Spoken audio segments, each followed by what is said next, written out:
Good morning. I'm Tracy Sinclair. Jumping on here real fast from our digital desk. There was just a press conference and ended about 20 minutes ago with Representative Mary Peltola. Now, we had hoped to live stream that, but they asked us not to do that. So we cannot bring you the full press conference, but we did want to share a couple of the answers that Representative Peltola provided. One of the questions, the primary focus for this press conference was talk about whether she would be endorsing Kamala Harris as the presidential candidate for the Democrats, or whether she would be supporting Donald Trump as a presidential candidate. Her previous statement was that she was not endorsing anyone. She wanted to clarify about why she doesn't endorse candidates. One of the questions from one of the reporters was, does that mean you're going to support Donald Trump, or as a Democrat, will you support Kamala Harris if she is the nominee? And here is Representative Peltola's answer to that question. So we still have 105 days until Election Day. And just like many other Alaskans and like a lot of other Americans, I'm going to be really looking at her policy positions, specifically on energy. And while I really appreciate her stands on women's reproductive rights, Social Security, voting rights, and a host of other things, as the representative for Alaska, my number one job is looking at our economy and our energy situation, and which of the two candidates will be better in terms of our energy portfolio, both as Alaskan consumers, and our energy portfolio in terms of that commodity, and that commodity being the base of our whole economy and governing funding for our state government. And that is an honest answer. I am not being coy. I am really going to lean in and be looking at where Kamala Harris is coming from in energy and other issues that are important to Alaska. Another factor is who she may choose for vice presidential candidate. I would love it if she chose a pro-choice Republican, so we could get away from some of the inflammatory partisanship that we've seen. So I really am keeping an open mind. The next question that was asked of Representative Peltola was kind of a follow-up to that, was that, is she putting issues like energy above more social issues like reproductive rights?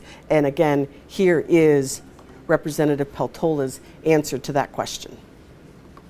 So we still have 105 days.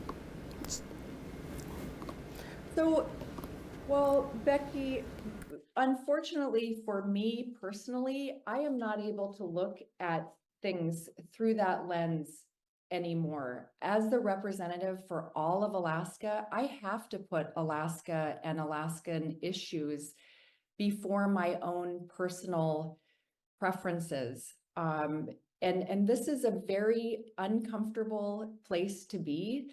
There are only 6 states in the nation that have 1 member of Congress, that have a 3-member congressional delegation. So that gives me even less latitude to be, looking at things from a really personal perspective. I have to constantly be measuring out the 12 regions of our state. Sometimes I say it's 6 regions, but honestly, it's 12 distinct regions in our state. And what those issues are. Now, while Donald Trump may have been good on energy issues, I think tactically, the way that some of the issues that his administration worked on things did not hold up in court. I would like to see an administration that will work with Alaska towards solutions that will hold up in court. King Cove comes to mind. So unfortunately, I don't have the liberty of thinking about this from a strictly personal perspective. And I do have to look at our outmigration issues. The outmigration issues in Alaska Alaska are of deep concern to me as a mom and a grandmother who wants to see my kids and grandkids grow up in Alaska and raise their families in Alaska.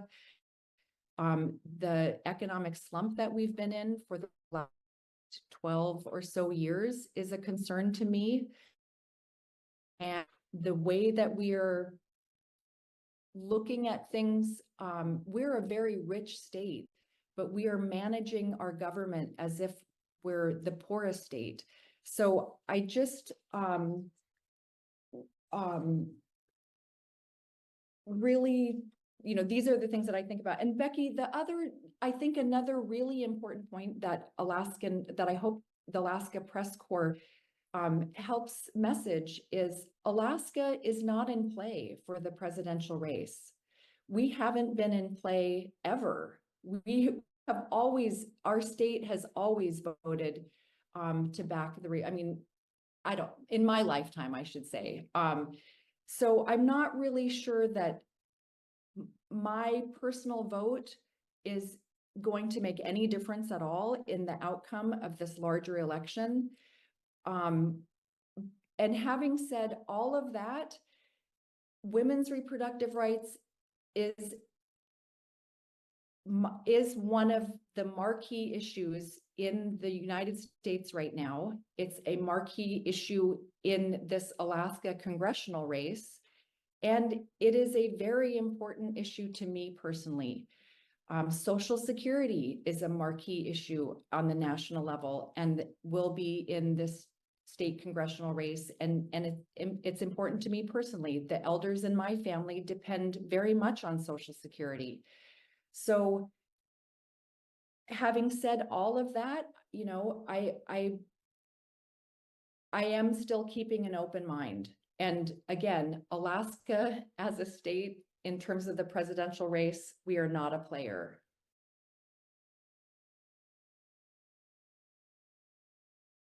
Representative Peltola also said during this conversation that with 60% of Alaska being either independent, nonpartisan, or undeclared voters, that she really thinks people want to stay away from partisan politics and that she has to stay away from being intensely partisan and being involved in active in the party because there are so many voters in Alaska that are independent, nonpartisan, or undeclared. Again, these are her words.